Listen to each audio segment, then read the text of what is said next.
The next boss we're going to take a look at is Jafar. He's the boss in Agrabah, which is the first world you're going to after Traverse Town, if you didn't shuffle the world cards.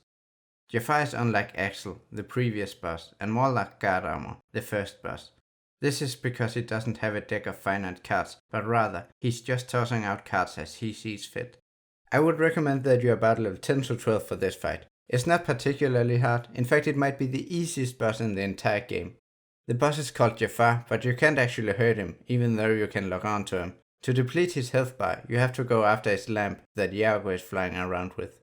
Jafar is pretty annoying when it comes to his damage multipliers. He is strong against everything but physical attacks, and he's only indifferent to physical attacks. When watching this video, keep in mind that all the data has been obtained from playing on proud mode, so other difficulties might change some numbers. Jafar has 5 different attacks, but 2 of them are basically the same, just with a different attack animation. Let's go through all of Jafar's attacks and how to dodge them. The attack he will be doing the most is where he goes down into the lava and pulls up a rock that he then throws at you, doing 13 HP damage if you get hit by the rock and 13 again if you're hit by the impact blast. This attack's Q is simply that he goes down into the lava for a bit and then comes up with the rock. The queue is so long that you could go out, brew a cup of coffee and drink it before this guy is ready to throw his damn rock. On top of the attack giving you plenty of time to prepare for it, it's incredibly easy to dodge. You simply take cover behind a platform or just use dodge roll. You don't even have to concentrate too hard on the timing. The second attack is the only reason Jafar can be considered a threat. His eyes start to glow and then like a wannabe Superman, he creates 2 beams of lasers from his eyes. This attack is incredibly nasty and it will melt you if you're not careful.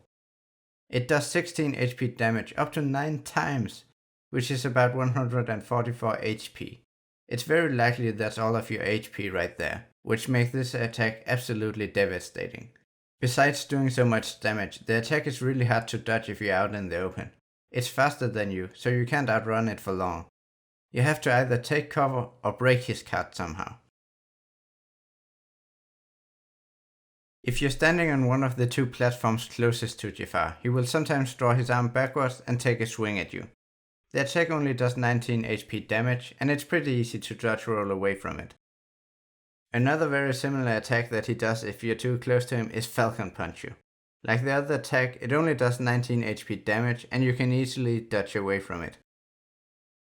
The last attack is very reminiscent of the Fire Punch, but instead of punching with his left hand, he slams his right hand down into the platform. If you get hit by the hand, you take 23 HP damage, and you take another 23 if you're hit by the impact blast.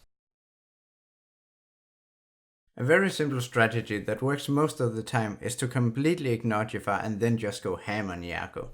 You'll probably get hit sometimes, but it shouldn't be enough to kill you, and you just using some cards will break a decent amount of hits, assuming you have at least some cards of value 5 or above. The only thing that can really turn the tides of battle in his favor is if you get hit by the laser beam attack and he stun locks you into oblivion. Because of this, you should always have a 0 card ready to break the laser attack, or at least have some cards you can stock to get a value of 8 or higher, since that is the highest value card he has. Most of the slides you have at this point in the game are useless, because Iago is floating just a bit higher than you can reach from the ground. If you do use a slide or friend card, make sure to stay on the same platform Iago is hovering over, and in approximately the same height as him. Out of all the friend cards, Aladdin is by far the best. Both Donald and Goofy whiff the attacks way too often. Gimmick cards in this boss battle makes all the platform go to the highest they can, meaning this is the perfect time to use friend cards if you have them, or just get some attacks in on Iago. While raising all the platforms for the most part is a good idea, it does introduce an added risk of getting blasted by Jafar's heat vision. With no place to hide, you have to have some backup cards if you decide to use his laser attack. Jafar has his own inverse ability of the Gimmick card, where he lowers all the platforms to the lowest they can be. This gives the added risk of his heat vision while removing the possibility of attacking Iago.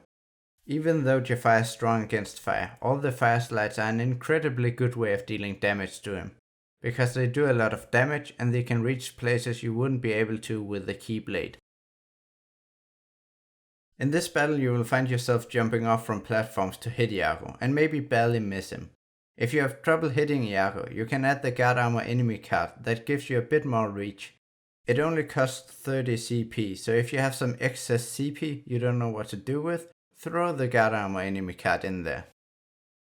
I don't think there's much else to say, so I hope you've enjoyed, and I'll see you in the next one.